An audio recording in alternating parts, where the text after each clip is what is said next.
Cricbuzz live one final time on this short West Indies tour of India. Not a lot of days actually. 6 in the test matches and we've had 8 limited overs days so far. But T20, it goes back to Chennai. We were all very excited about going to Chennai for the IPL and it wasn't to be. Because after one game, the IPL had to move out. It was very emotional. It's not quite CSK playing there, but it's India playing there. So there'll be some excitement. Zaheer Khan is here. Ajay Jadeja is here. West Indies won the toss, batting. You were very curious about the pitch. Yeah, it was. I mean, I saw it on the screen, and you don't see that sight very often.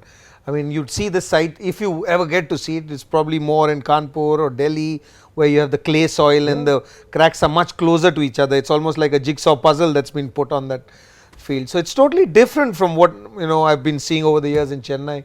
So maybe it'll play differently, and we'll have to wait and watch. We'll wait and see. Now, the first topic of interest is the Indian team that's been picked. Where there were 2 changes, there are 2 changes. Those were inevitable given that India had rested Jasprit Bumrah and Kuldeep Yadav.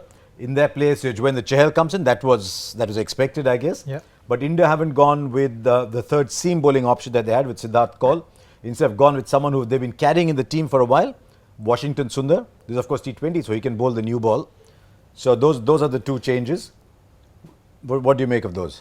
I think leaving Umesh out was also been predetermined, before going to Chennai. Well, since you brought up Umesh, you're a fast bowler. Would Umesh have wanted to be rested, or was there a niggle you think it could have been? Because he's not played a lot, so the more he plays, the better. That's something I'm not sure. I hope that it is happening with discussion with individual players as well. Who wants to rest and who wants to play, because the bottom line is, end of the day, as a player, you got to know.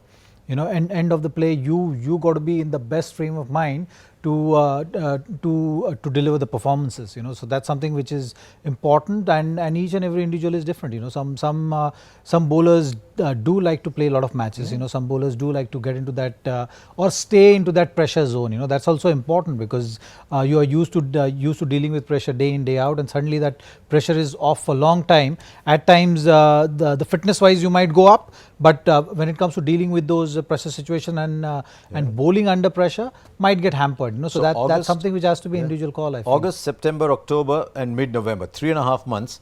He's played 3 test matches, 2 of which were 3-day test matches, 2 ODIs and 1 T20. That's it.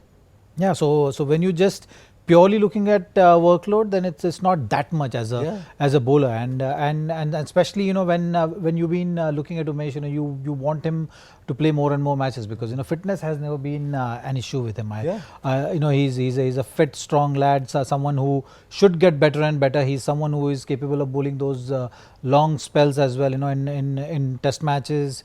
And I clearly remember that Delhi test match, I think it was against Sri Lanka, where he had already bowled some 55-60 overs, and the kind of reverse swing he got towards the end of that 5th day and got India victory in that match was something special. That is Umesh Yadav. So that's something which I hope right now all these resting players missing matches, players playing matches is happening in discussion, keeping in mind what do players want as well, because I think that is very important component of deciding whether the workload management is going in the right direction or not.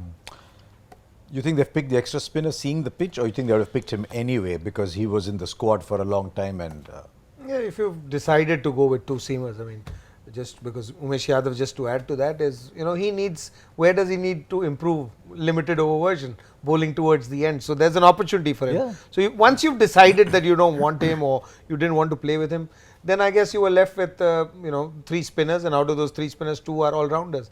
Maybe it's almost like a because I've been saying this, it's not being selection very often. It's mostly you bring in a lot of guys, and whoever gets his position or finds a place in the side stays on, and the rest get rejected and go.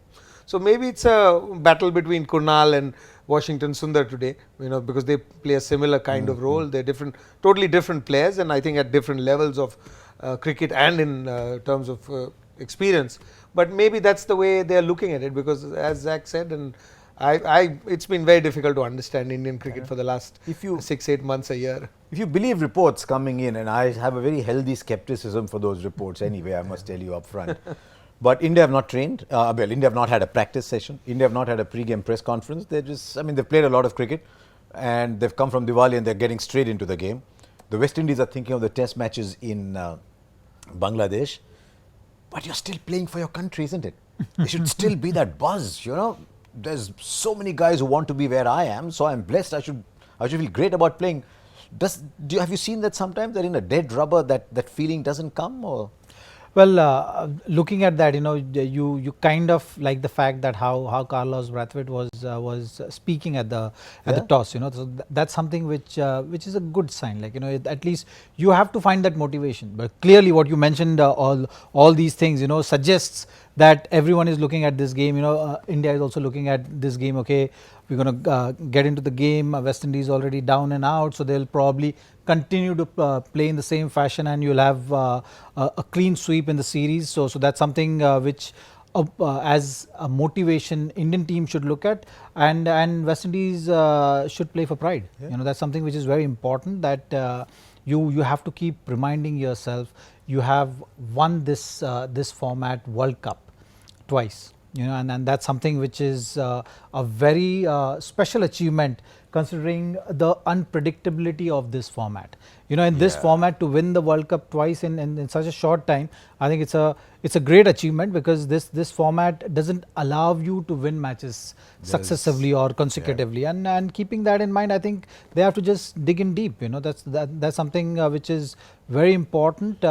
Clearly, again, in Windies camp as well, you see the cluttered thought process, and there is too much of chopping, changing. The only difference is in India, it's with performances you're seeing chopping and changing, and here they're not letting the relatively young West Indies side settle and identifying the players whom to back. so today they're playing the same side again. So maybe there's that little change.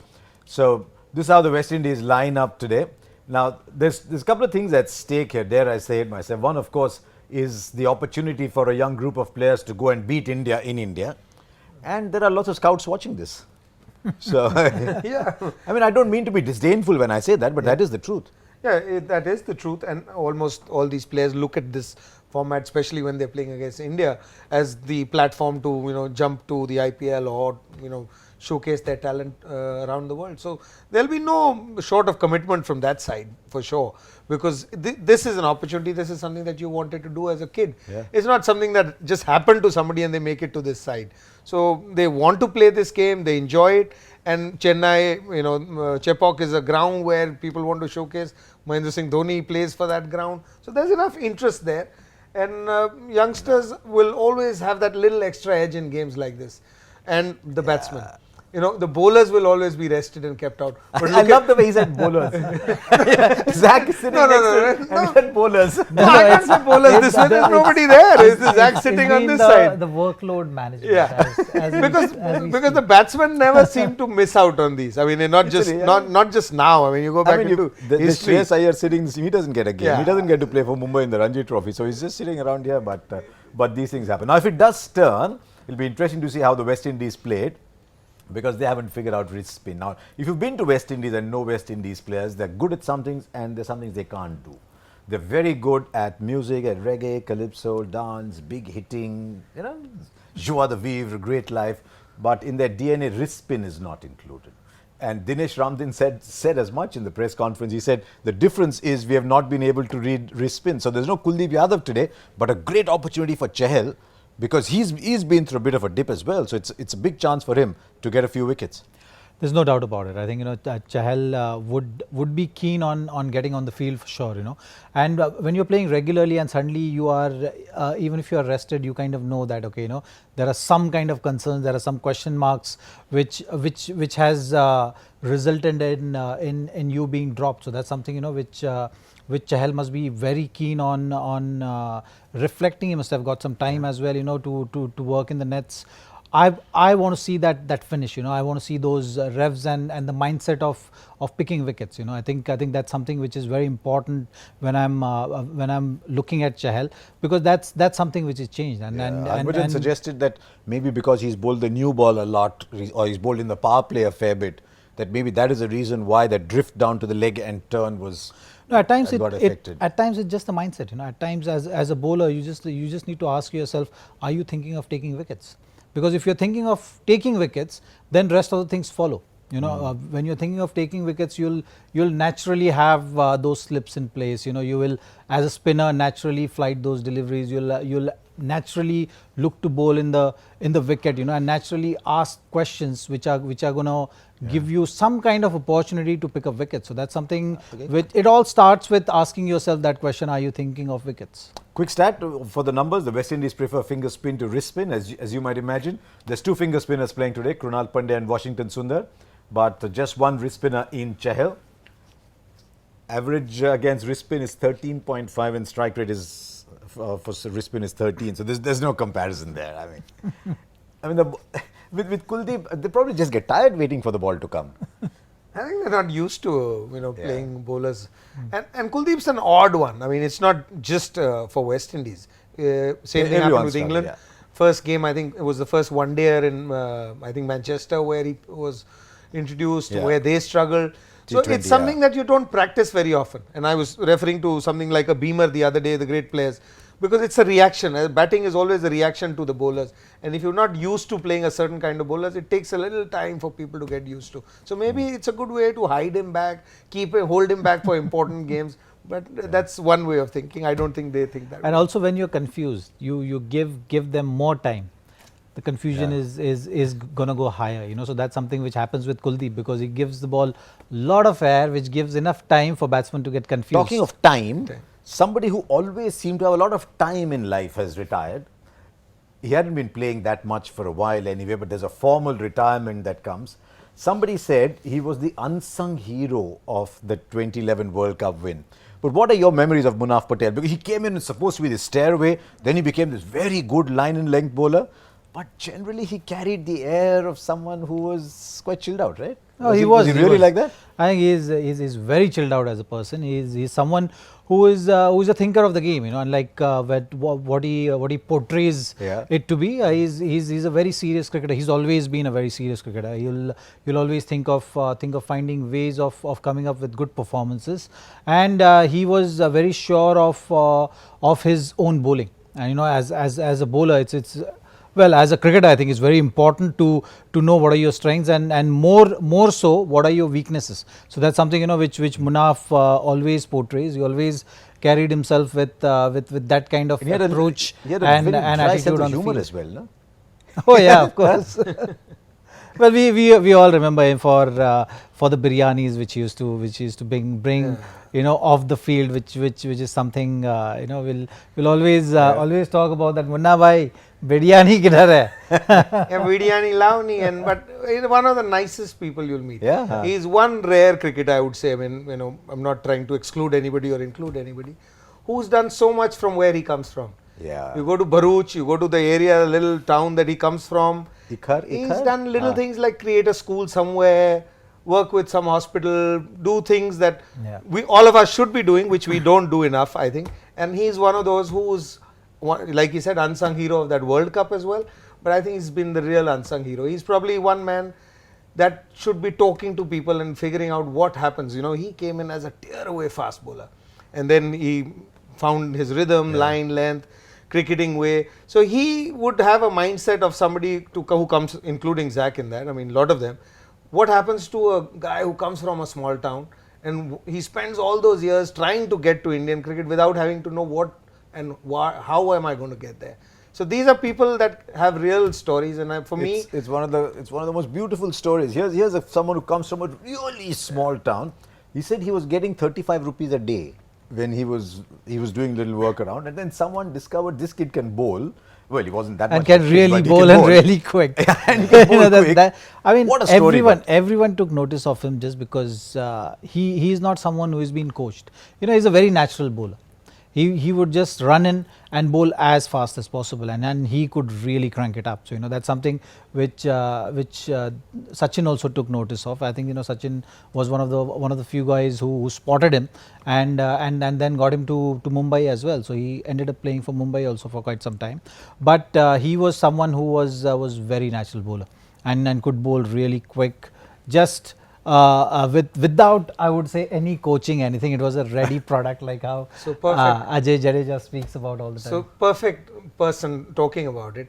So too much coaching doesn't make you an excellent player. But the thing about coaching is you got to know whom to tell what, right? If there's someone here who's natural, let him play, no? Yeah, because coaching is only when you can't do it naturally. When somebody can't do something, that's when you coach that person. But unfortunately now every kid that goes to play, first he's told how to play. Then if everybody is going to play like that, then how are you going to have these exceptional players like Munaf and him and But he was quite a player. In fact, he had first saw him 2004-05, played on till 2011, got in and out after that. But it's a wonderful story. Wish him well. And I hope he continues with all the work that he's doing, where he comes from. Maybe even get a couple of young kids from there to come up. That'll be a great legacy. So there you are. It's not quite goodbye Munaf Patel, because he doesn't quite have something that rhymes like Zach is back. But he's playing T10 as well with Zach. So you can share some stories there. He's finished from international cricket and Indian domestic cricket. Now, these are 3 T20s against the West Indies, of course. We'll wait and see if it's 2-1 or 3-0. We'll discover that today after the game in Chennai today. But India play 3 T20s in Australia too. And of course, Cricbuzz Live will be there before mid and after those games. That's 21, 23, 25. Very different conditions. What we've seen so far is certainly in Perth. They're not playing in Perth. They're playing Brisbane, Melbourne and Sydney. But the typical Australian pitches, they're still playing like they did. There's a fair carry all the time. Though with drop-in pitches, those fear had reduced a little bit. India start favourites for those? Do you think, given the disarray? I mean, today they lost 50 over cricket again. You've got to say that. I mean, I haven't watched a lot of Australian cricket, but Australian team's been struggling wherever you look at the news or little glimpses that you get to see. Bowling seems to be okay. I don't think there's a problem that they have with their bowling. It's their batting that's totally gone off. Maybe because a couple of top players have been left out. But in the last year or so, they've just struggled. They've lost everywhere. If they have a chance, their best chance is probably in that 2020 format. Yeah, because they've got these kind of players. They've got the Stanlakes and the Tyes to bowl. And then they've got Chris Lynn and Glenn Maxwell and Travis Head and a lot of players who go around the world playing T20 cricket. And the venues as well. You know, Brisbane has got good carry. So does Melbourne, and Sydney also has changed as nature of the wicket. You know, so that's something which Indian batsmen will have to take note of. So that's something which will be interesting to see how what kind of strategies Aussie quick implement against the batsmen. I know there's no connection how you play T20, how you play Test matches, but sometimes when you start a tour well, you have the good results in the T20s. That actually carries over into the Test performances, doesn't it? It does. I think, you know, a win can do a whole lot of good for any team. You know, suddenly your body language is different, the way you're thinking is different. So that's something which is very important to start the tour on a good note, and the bowlers especially as well. You know, to figure out the lengths as well. I'm a big believer in terms of playing matches under pressure. You know, so it's something, you know, when you have to bowl that length, when you bowl in practices, and when you bowl under pressure that length, when someone is looking to come at you, that's when it really counts. So that's something, you know, which for bowlers is very important to acclimatize to the condition and get that length going as soon as possible. Last time India played T20s in Australia, they won 3-0. So we'll wait and see if that happens again. And in a little while, in about an hour and a half, little over an hour and a half, there's a Women's World T20 game going on. How good were India against New Zealand the other day? 194. For a long time, they said India's good in 50 overs. Maybe don't quite have the power game to play in T20. Talking of power game, this girl from Moga, Harmanpreet. Oh, she can whack. I mean, they talk about bringing the boundaries and it doesn't matter for her. No, she is out of the ground. Although I didn't get to see this game that you referred to, but I watched her 3 years ago. And it was that T20 qualifying game. In the last over with the tail, she was playing with the tail. She had to get 8 or 9 runs, so she missed a couple of balls. And then she comes down the track and whacks one all the way into the stands. And you know, those ones, I was in Sri Lanka, wasn't a small ground. And it's tougher to hit sixes in Sri Lanka. When the pitches are slow, there's no pace, and to hit it that long. So ever since then, she's carried on. She hit about 8 sixes, I hear the other day. She said that she had cramps and back trouble. So instead of running, she just thought she'll hit sixes. They call her Moga ki Viru because she's a big fan of Viru. No, I mean, why does everyone laugh when you say Viru? Because you know the smile. Because with Viru comes the mindset and just, you know, he just wears his heart on sleeve, isn't it? So that's Yeah. something which comes with you. In fact, he didn't hit many sixes. Yeah. I mean, he wasn't a six Yeah. hitting player. Oh, he's he was a just boundary hitting naturally- player. yeah, He but was just. naturally I think it was aggressive. I think it was his approach to the game was so free that everybody feels that if anybody plays with freedom, you have to be Viru. But it's a very good Indian team. Now, I'm hoping to see Smriti Mandhana. I'm a big fan of the way she plays. She's so stylish and graceful. Maybe Mithali Raj, she didn't bat the other day. But India against Pakistan, again, India start favourites should win that, I think, quite easily, but you never know. But that result against New Zealand, who've been one of the forces in the women's game, was fantastic. They're playing in Guyana.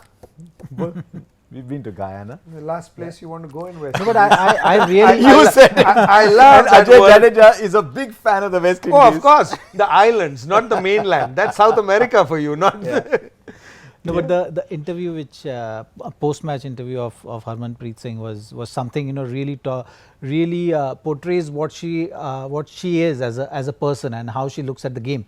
So that's something she scored 100, but rather than talking about the 100, she was just talking about what we need to improve. And she's saying, it's a long way to go. It's a long tournament. So she's just kind of reminding herself and the whole squad that don't relax. We've taken the tougher opponent out, and you look at the margin also. It should have been quite huge margin. 34 in that kind of a game when someone had played that kind of an innings, I think was relatively smaller margin, and that's what she was upset about, and she was very vocal about mentioning the facts that we have to improve as a bowling unit, and we can't relax when you have these kind of games. So if India beat Pakistan today, as they should by form and seeding, then India are virtually through to the semi-final. That's already a good result. And then, of course, from there, you're just 2 matches away because the other opponent is Ireland, and India should really be putting it past Ireland in Guyana. So that's a good game. Very interestingly, I put out a little Twitter poll today. Over 60% said they'd watch the women play. Tells you context is everything, but I think the viewership might not quite suggest that. Polls are not always representative. Okay, we're getting ready for India versus West Indies from Chennai. We've got time for the joy factor. Let's see what the joy factor is. And here it is. In which specific list of records is Shane Warne just ahead of Chetan Chauhan with Malcolm Marshall in 4th place? Hashtag Cricbuzz Live.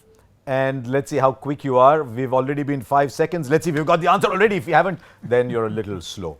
But I think I know the answer actually. But sometimes with Joy's questions, our generation, we tend to know the answers. So it's I not think related to don't bowling hint, because don't I give a think- No hint? Yeah, no but hint, no hint, no hint, no hint. They're too good you here, all can these give a guys. little bit of hint. I think it's confusing because it's This not bo- related to bowlers. Okay. That's something which I can just notice from the. Okay, From the maybe. question. Maybe. yeah. Shane Warne, Chetan Chauhan, Malcolm Marshall. So there you are. That was Cricbuzz Live. We'll come back to you after over number 10 with the Uber Presents Cricbuzz Combox. Let's see if it's 2-1 or 3-0.